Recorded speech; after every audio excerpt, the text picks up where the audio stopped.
Hey everyone, I want to take a few minutes and talk about multi-ingredient pre-workout supplements, or something that my grad students and I refer to as MIPS, M-I-P-S. We're actually in the process of putting together a review article, hopefully finishing that up and submitting it over the summer to really just summarize some of the current research revolving around pre-workout supplements and whether or not they work, whether or not they're safe, different things to consider, both in more of an acute and kind of long-term setting. So the rationale behind pre-workout supplements, as most people are really aware of, is that they're intended to improve the quality of a workout or a single training session. So that can mean a variety of different things. You feel better during your lift, so then maybe you perform better. Maybe you are able to lift slightly more weight, complete a few more repetitions, get more overall training volume in, or again, just subjectively you feel better throughout that workout. So again, the thought process is then, if you have that occur on a continual basis, if you continually feel better and if you continually get higher quality workouts in over time, that should enhance training adaptations, meaning you should get slightly bigger, slightly stronger, have improved endurance and things of that nature if you continue to use them or supplement with them, and again, are continually getting improved training sessions in over and over and over. So if we look at the ingredient profile of a lot of these pre-workout supplements, usually most of them have caffeine in them, and that kind of is the notorious getting people amped up type of effect that we see. There are some other types of banned ingredients or stimulants that work their way into some of the lower quality pre-workout supplements on the market, but generally I don't think that's the case for a lot of them. However, a lot of them still do have caffeine, and sometimes a pretty healthy dose of caffeine, and that helps people again get amped up. You're more alert, you feel more energized to complete your workout. And again, that alone can lead to a lot of the aforementioned positive benefits. You're just going to feel better, probably train better, and so forth. So a lot of the acute benefits that we see from pre-workout supplements are probably just a result of caffeine, which again, you could get from any caffeine source: caffeine pills, coffee, green teas, things like that, anything that has caffeine in it. And that again is probably the primary active ingredient resulting in some of the acute benefits. However, there are also a lot of other ingredients that, when supplemented with for extended periods of time, have also been shown to improve performance and enhance training adaptations just from them alone. So creatine, beta-alanine, betaine, there's usually branched chain amino acids in them, L-carnitine, and again, the list goes on for some of them, where there's really up to 20 ingredients, different herbal extracts and things like that are usually included in these products. And some manufacturers will kind of claim that this creates a synergistic benefit. So together, a lot of these ingredients may kind of supplement one another and again create the synergy so that you magnify the overall result and benefit. Whether that's true, we don't really know, and to be honest, we can't really prove that unless we literally were to tease out single ingredients and then run a study, see what the benefits are, remove another ingredient and so forth, to just kind of eliminate them and really try to hone in on the primary active ingredients. Again, I don't know if that kind of thing or that type of research will ever happen. But regardless, we know creatine is an effective supplement for enhancing strength, lean body mass, anaerobic capacity, and things like that with extended use. So we can pretty much assume that it's going to be an effective ingredient to be added into these pre-workout supplements. You could kind of make the same case for beta-alanine. Branched chain amino acids and things like that can help enhance training adaptations.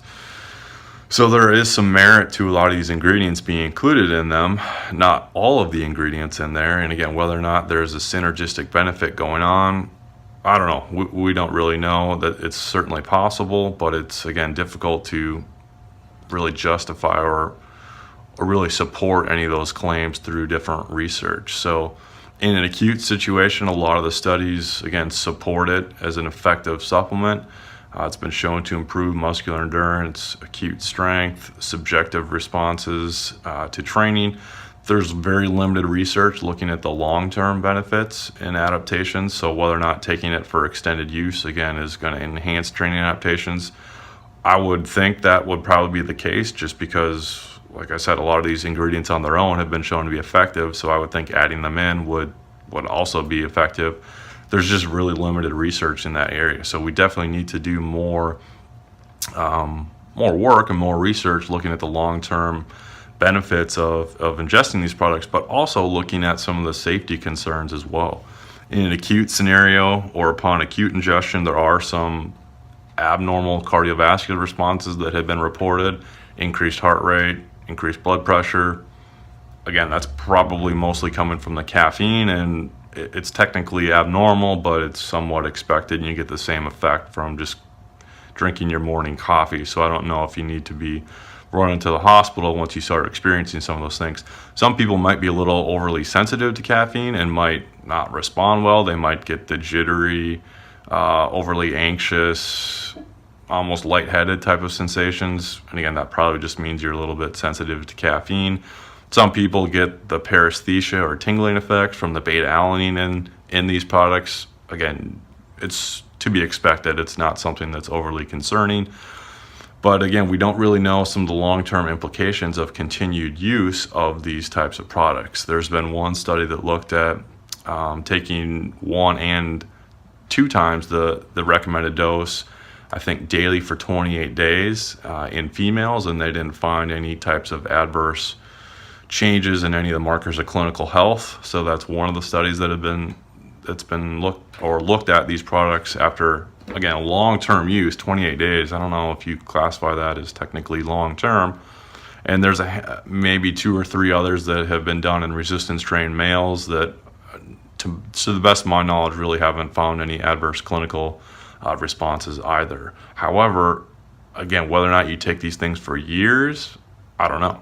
I've also heard a lot of people suggest that continually relying on stimulants before intense training can sometimes put someone at risk for some adverse kind of autonomic responses over time. So they might have kind of an over-exaggeration of sympathetic nervous system activation just from continued use of again, stimulants, and then also high-intensity training coupled with that. So that might be something to be concerned of, and try to make sure that you're doing things to really activate the parasympathetic nervous system to the best of your ability as well, just to help the nervous system overall to recover and not continually be in that kind of heightened and stressed state.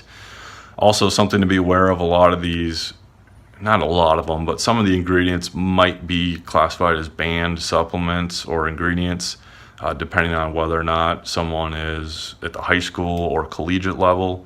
And then same for any Olympic level athletes. So if they're drug tested by WADA or anything like that, I would make sure you do your homework, look up the banned ingredients for that organization and cross-list it with a particular product, and just make sure that you're not taking anything that would cause a failed drug test. So I think there's a movement now where a lot of these supplements are transitioning into what we call open label supplements, where they actually list the ingredients and they list the included amounts of each ingredient, instead of being listed as a proprietary blend or energy matrix or whatever they like to classify them as. So that's a good thing. I consider that a positive.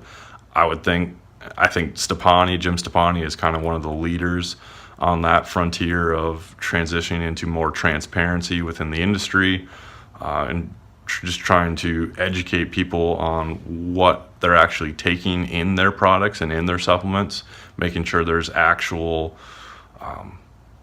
sufficient amounts of each ingredient to get the benefit that they want, and not just paying for something to be sprinkled into their product, but it still ends up on the label. So hopefully we continue to see that trend within the supplement industry, because I think it's certainly a good thing. So that's kind of my take on pre-workout supplements for now. Stay tuned to our review article. Hopefully we'll be going out over the summer.